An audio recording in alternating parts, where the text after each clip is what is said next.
So good news po, nag-anak na yung inahing baboy namin. Yan, mayroon siyang 11 na biik. Kanina nagsilang lang siya. Ayan, dumididi sila.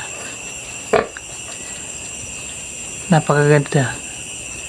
Napakaganda tingnan.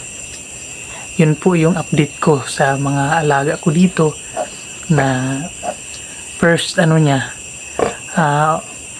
first na pagsilang ng mga biik. Tapos pagkatapos nito, pag maglandi ulit, artificial insemination namin ulit para manganak na naman. Yan po sila. Dumididi lahat.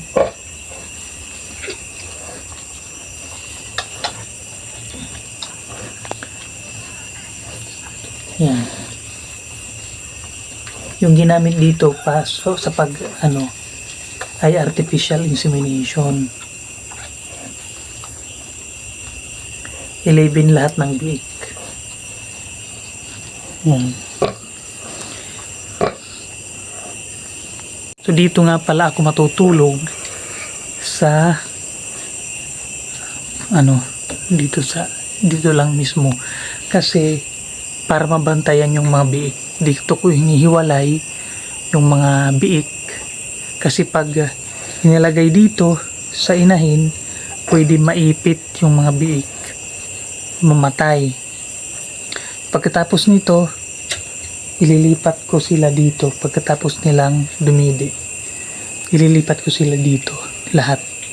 Tapos kapag okay na, nandyan na sila, pwede na ako matulog ulit.